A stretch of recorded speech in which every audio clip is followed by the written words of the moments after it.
Assalamualaikum warahmatullahi wabarakatuh. Perkenalkan nama saya Bondan Perbuahan dengan NIM 21090705 dari jurusan Ilmu Administrasi Bisnis kelas B. Saya akan menjelaskan mengenai perekonomian tiga sektor. Tetapi sebelum menjelaskan mengenai perekonomian tiga sektor, saya akan menjelaskan dulu apa itu sektor ekonomi. Sektor ekonomi adalah pengelompok ekonomi menjadi beberapa bagian. Secara tradisional, sektor ekonomi dibagi mengenai aktivitas, yaitu sektor primer, sektor sekunder, dan tersier. Pada abad ke-20, sektor kuartaner ditambahkan sebagai kelompok baru. Selain menurut aktivitas, sektor ekonomi juga dapat dibagi menurut pelaku. Berdasarkan pelompokan ini, sektor ekonomi dibagi menjadi tiga, yaitu sektor publik, bisnis, dan sosial.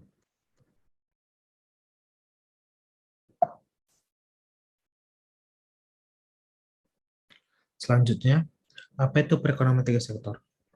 Perekonomian tiga sektor itu adalah perekonomian yang meliputi kegiatan dalam sektor perusahaan, rumah tangga, dan pemerintah.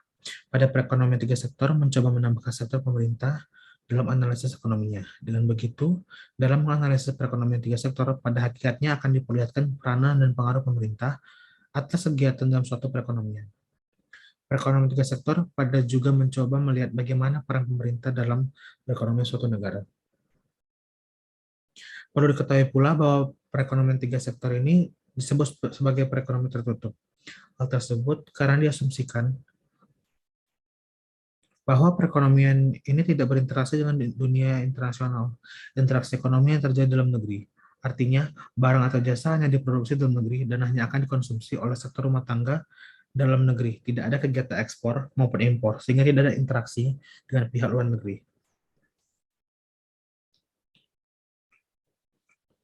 Selanjutnya itu peranan pelaku ekonomi tiga sektor.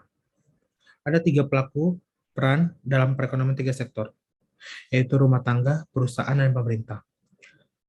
Adapun tiga peran penting rumah tangga adalah sebagai produsen, konsumen, dan pengendali ekonomi. Dalam hal sebagai produsen, peran rumah tangga adalah memproduksi barang atau jasa dalam rangka memenuhi kepentingan publik. Yang kedua yaitu posisi perusahaan, juga masih sebagai pengguna faktor produksi yang disediakan rumah tangga. Sektor perusahaan harus memberikan balasan jasa kepada rumah tangga, seperti dalam bentuk gaji, upah, bunga, sewa, dan profit atau dividen, sehingga terjadi aliran pendapatan dari sektor perusahaan kepada sektor rumah tangga. Yang ketiga, peran pemerintah. Keberadaan peran pemerintah dalam perekonomian tiga sektor menjadikan interaksi antar pelaku ekonomi menjadi lebih banyak. Keterlibatan peran pemerintah dalam perekonomian membawa konsekuensi pada interaksi antara pelaku ekonomi. Ada hal yang terjadi atau dampak hadirnya pemerintah dalam perekonomian tiga sektor. Pertama, hadirnya pajak. Pungutan pajak akan menjadikan pendapatan rumah tangga menurun. Di sisi lain, adanya pajak akan membuat pemerintah dapat melakukan konsumsi. Konsumsi yang dilakukan ini oleh pemerintah dapat mendorong kenaikan belanja agregat. Pengeluaran agregat adalah jumlah pengeluaran untuk barang dan jasa dalam sebuah perekonomian. Itu mencakup pengeluaran konsumsi, pengeluaran investasi, pengeluaran pemerintah, dan pembelian oleh orang asing. Biasanya konsumsi menyangkut sebagian besar pengeluaran agregat.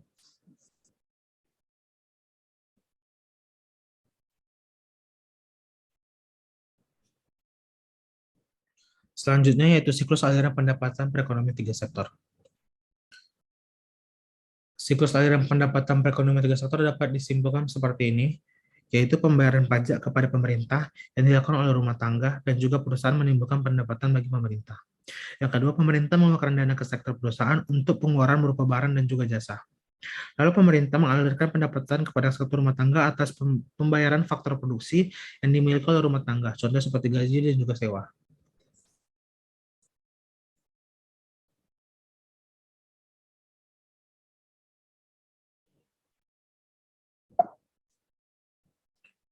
Selanjutnya yaitu syarat keseimbangan perekonomian tiga sektor dapat disimbolkan menjadi Y sama dengan C tambah I tambah G, di mana pengeluaran dilakukan oleh berbagai pihak dalam perekonomian tiga sektor meliputi tiga jenis perbelanjaan, yaitu konsumsi rumah tangga disimbolkan menjadi C, investasi perusahaan disimbolkan menjadi I, dan pengeluaran pemerintah membeli barang dan jasa disimbolkan menjadi G.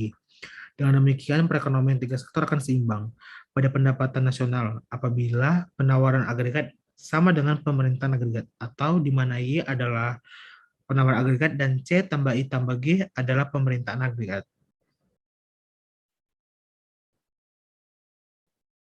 Selanjutnya, pengaruh pemerintah dalam perekonomian tiga sektor. Ada beberapa pengaruh penting pemerintah dalam perekonomian tiga sektor. Yang pertama, pemerintah dapat menjadi peranan sentral sebagai pengatur perekonomian yang terjadi di masyarakat. Kedua, pemerintah berpengaruh juga menjadi peranan sebagai konsumen produk barang dan jasa. Yang ketiga, pemerintah berpengaruh sebagai produsen yang mengelola berbagai perusahaan negara untuk menghasilkan produk yang berkaitan dengan hajat hidup orang banyak.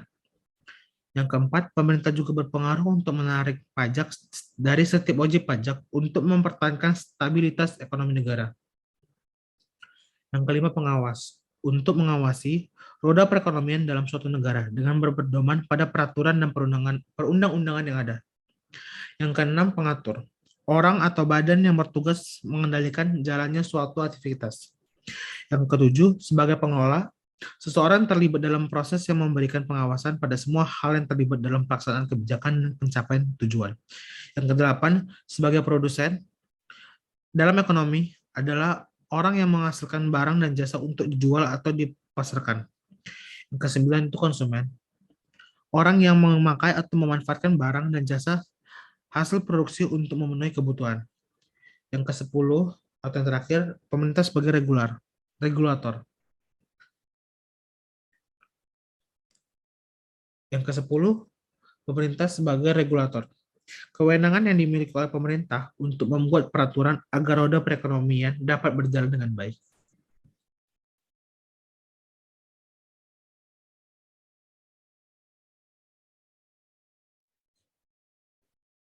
Perekonomian terbuka.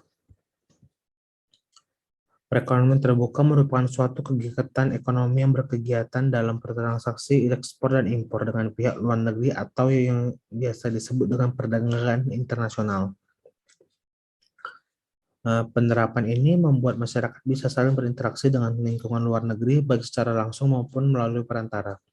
Interaksinya meliputi antar individu dan bisa juga kerjasama yang menguntungkan antar pemerintah dan perusahaan swasta dengan memperdagangkan dengan pihak luar negeri yang berupa barang, jasa, kapital, teknologi, ilmu pengetahuan, tenaga ahli, dan lain-lain.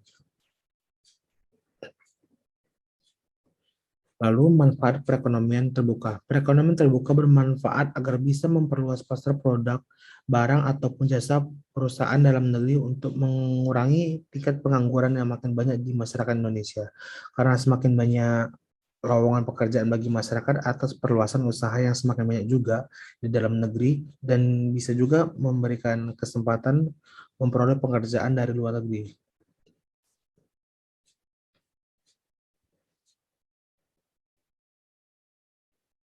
Selanjutnya, mengenai keuntungan perekonomian terbuka.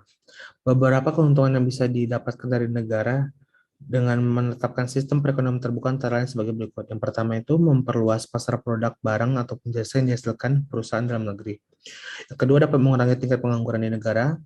Yang ketiga, masyarakat yang berasal dari negaranya mempunyai banyak pilihan atas barang atau jasa untuk aktivitas konsumsinya karena memungkinkan negara dapat keuntungan.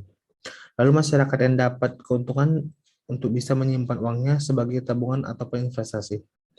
Yang kelima, suatu negara juga bisa mendapatkan dana dari luar negeri dari investasi atau pinjaman dari luar negeri.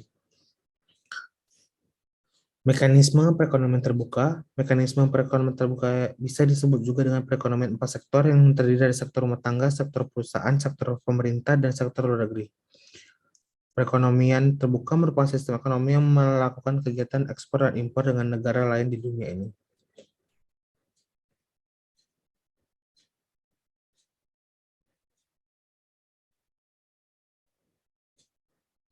Kegiatan sektor perekonomian terbuka itu ada 4. Yang pertama itu rumah tangga, perusahaan, pemerintah, ditambah dengan ekspor dan impor.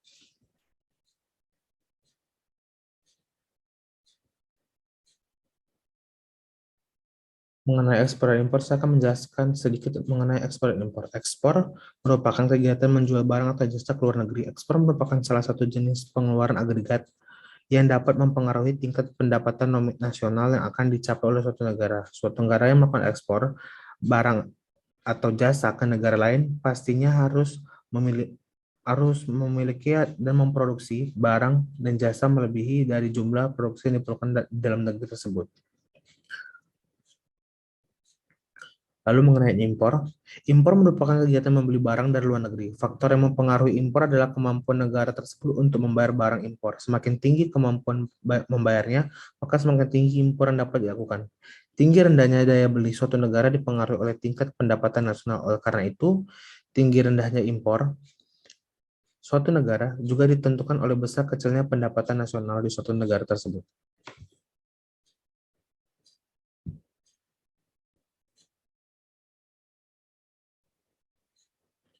Selanjutnya, faktor pendukung dan penghambat dalam ekspor dan impor. Faktor pendukungnya, perbedaan sumber. Selanjutnya, mengenai faktor pendukung dan penghambat dalam dunia ekspor dan impor. Faktor pendukung ekspor salah satunya itu perbedaan sumber daya alam. Yang kedua, penghematan biaya produksi, SDM, dan ilmu pengetahuan. Yang ketiga, meningkatkan pemasukan negara. Keempat, peningkatan produk UMKM. Kelima, menangkap peluang pasar. Dan keenam, adanya kelebihan produk. Itu merupakan faktor-faktor pendukung dalam dunia ekspor dan impor.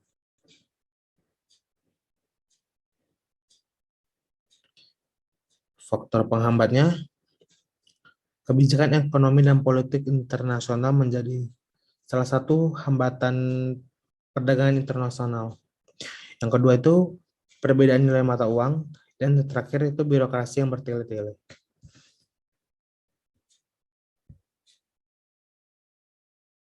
Selanjutnya itu hubungan perdagangan internasional dan perekonomian terbuka. Perdagangan internasional itu merupakan jual beli di antara lebih dari satu negara, di mana pembeli dan penjual yang dalam hal ini suatu negara dengan negara lain yang membentuk ekspor dan impor.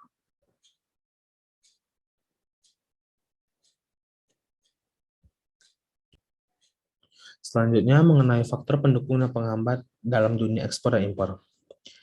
Faktor pendukung ekspor salah satunya itu perbedaan sumber daya alam. Yang kedua, penghematan biaya produksi, SDM, dan ilmu pengetahuan. Yang ketiga, meningkatkan pemasukan negara. Keempat, peningkatan produk UMKM. Kelima, menangkap peluang pasar. Dan keenam, adanya kelebihan produk. Itu merupakan faktor-faktor pendukung dalam dunia ekspor dan impor.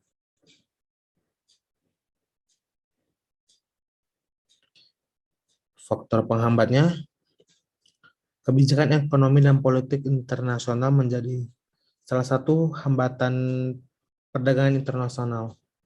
Yang kedua itu perbedaan nilai mata uang, dan terakhir itu birokrasi yang bertele-tele. Selanjutnya, hubungan perdagangan internasional dan perekonomian terbuka. Perdagangan internasional dapat diartikan sebagai jual beli di antara pembeli dan penjual. Dalam hal ini, suatu negara dengan negara lain berbentuk ekspor dan impor pada satu pasar demi mencapai keuntungan yang maksimal bagi kedua belah pihak. Lalu dengan perekonomian terbuka, perekonomian ini melibatkan diri dalam perdagangan internasional, ekspor dan impor, barang dan jasa, serta modal dengan negara-negara lain. Sistem ini memberikan kesempatan bagi masyarakatnya untuk berinteraksi dalam bidang ekonomi dengan negara lain, baik itu perorangan, swasta, ataupun pemerintahan. Kegiatan ekonomi tersebut bisa dalam bentuk perdagangan produk, barang, dan jasa, pertukaran teknologi, dan sebagainya. Selanjutnya yaitu faktor perdagangan internasional. Faktor produksi leluasa di dalam negeri tetapi tidak di antar negara. Ada beberapa kasus di mana untuk memperoleh barang-barang baku mudah didapatkan dalam negeri, tetapi tidak leluasa jika dijual ke negara lain. Berdasarkan perspektif perdagangan internasional, terdapat beberapa faktor penyebab. Berikut adalah faktor penyebabnya yang akan saya jelaskan seperti. Yang pertama itu revolusi informasi dan transportasi. Yang kedua interdependensi kebutuhan. Lalu ketiga liberalisasi ekonomi. Yang keempat, asas keunggulan komparatif. Dan yang terakhir itu kebutuhan devisa negara.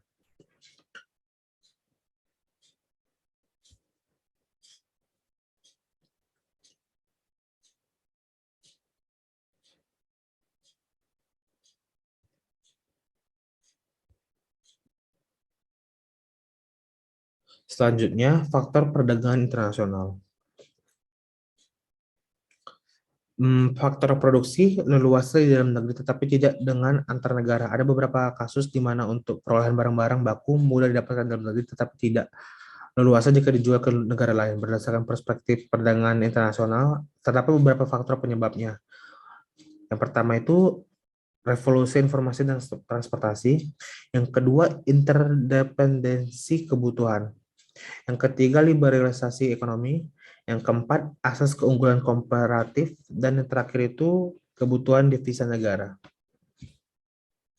Selanjutnya mengenai devisa. Devisa merupakan semua barang yang dapat digunakan sebagai alat pembayaran internasional. Besar cadangan devisa suatu negara dapat menjadi patokan kemampuan negara tersebut dalam melakukan kegiatan perdagangan internasional. Semakin banyak devisa yang dimiliki oleh suatu negara, maka semakin besar kemampuan negara tersebut untuk melakukan transaksi ekonomi dan keuangan internasional, yang tentu saja akan menguatkan nilai mata uang negara tersebut. Selain itu, cadangan devisa juga dapat digunakan untuk menghindari krisis ekonomi dan keuangan pada suatu negara. Beberapa sumber devisa suatu negara yaitu pertama itu ekspor barang, yang kedua perdagangan jasa, yang ketiga pariwisata, yang keempat pinjaman luar negeri, dan kelima bantuan luar negeri, serta pungutan bea masuk.